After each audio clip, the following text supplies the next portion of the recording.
Située sur la bordure sud-ouest du seuil du Poitou, la ville de Saint-Mexant a été construite au fond d'une dépression relativement large et très marquée dans le paysage. De part et d'autre de cette dépression, on a des plateaux qui dominent la vallée d'une centaine de mètres d'altitude. Alors, les plateaux sont constitués de Jurassique inférieur et moyen. Le passage entre le plateau et la vallée est constitué par une pente assez raide. Et dans le fond de la vallée, on a des roches qui datent du Jurassique supérieur et qui elles-mêmes sont recouvertes par des roches du tertiaire, donc beaucoup plus récentes. Alors nous sommes à présent sur le site du Puy d'Enfer, à environ 80 mètres au-dessus du fond de la vallée de la Savagne-Orthez. Ici, les roches sont beaucoup plus anciennes, puisqu'elles datent du Paléozoïque, c'est-à-dire d'il y a environ 500 millions d'années. Ces roches constituent les racines d'une ancienne chaîne de montagnes qu'on appelle la chaîne Varisque, qui s'est formée en Europe il y a 300 millions d'années. Donc si on voulait trouver ces roches sous la ville de Saint-Mexant, il faudrait creuser sur une profondeur d'environ 80 mètres. Ceci montre qu'entre cette partie ici au Puy d'Enfer et la ville de Saint-Mexant, il y a un décalage d'environ 100 mètres. Sur la carte géologique, on distingue 3 secteurs. Au nord-est et au sud-ouest, la couleur bleu foncé représente les roches du Jurassique inférieur et moyen. Au fond de certaines vallées, on voit en rose des roches plus anciennes, qui sont d'âge paléozoïque. Au centre de la carte, le Jurassique supérieur est en bleu clair, recouvert par le tertiaire, qui est d'origine lacustre, et les alluvions de la Sèvre, qui sont représentés en blanc. La zone centrale est limitée par des traits noirs, sur des failles qui limitent cette structure, que l'on appelle un graben. La formation d'un graben est provoquée par des forces d'étirement des terrains qui sont perpendiculaires à l'axe de la structure. Les roches se cassent, il se forment des failles et la partie médiane de la structure s'effondre. Pour comprendre ce qui s'est passé, il faut remonter à environ 100 millions d'années en arrière, alors que la péninsule ibérique se trouvait au nord-ouest par rapport à sa position actuelle. Donc, petit à petit, cette péninsule a effectué un mouvement de rotation vers le sud-est, est entrée en collision avec le reste de l'Europe, et elle a donné naissance à la chaîne des Pyrénées. Le graben de Saint-Mexant est donc une conséquence à distance de cette collision. Alors ici nous sommes en bordure du graben, dans la partie effondrée, juste à proximité de la faille qui se trouve au nord-est.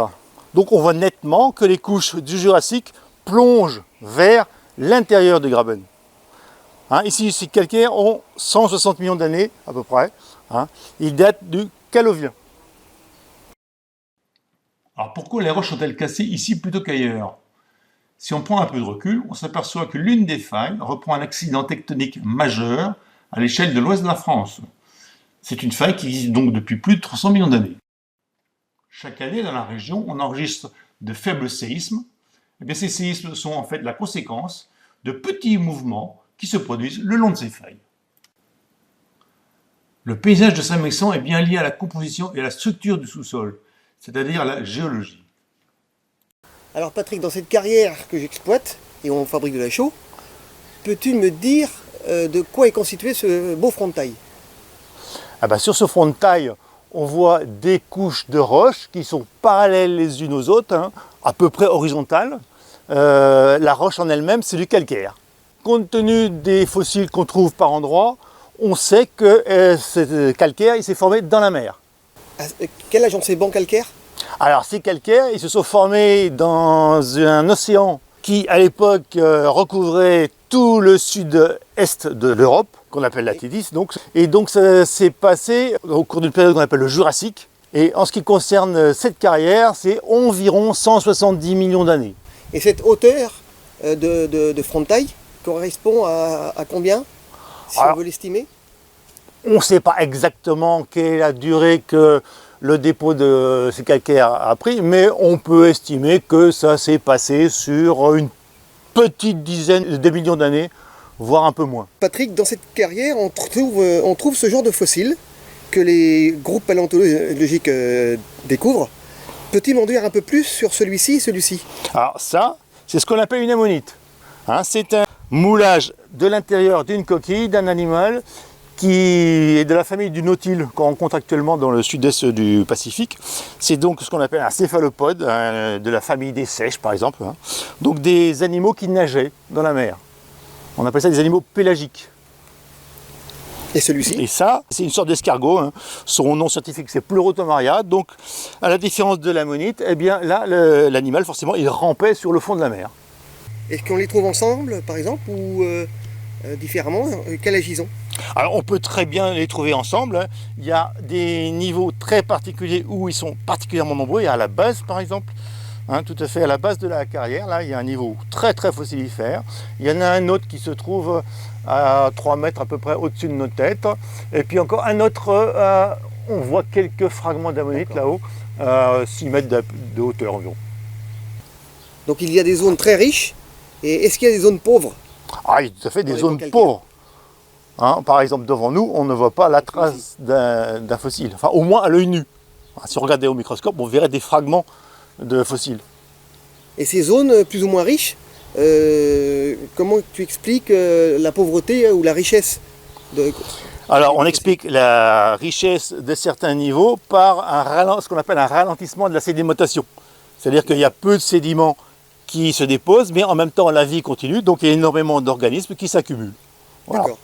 Alors qu'au contraire, quand il y a peu de fossiles, c'est que la sédimentation est beaucoup plus rapide, beaucoup plus importante. Donc il y a une accumulation de boue importante et beaucoup moins de fossiles.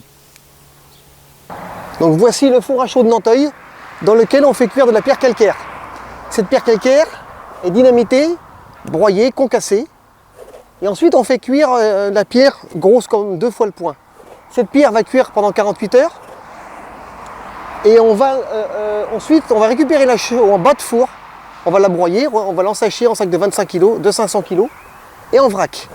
Le vrac il va servir à amender les terres agricoles dans les épandeurs que vous voyez ici, que vont tracter les agriculteurs.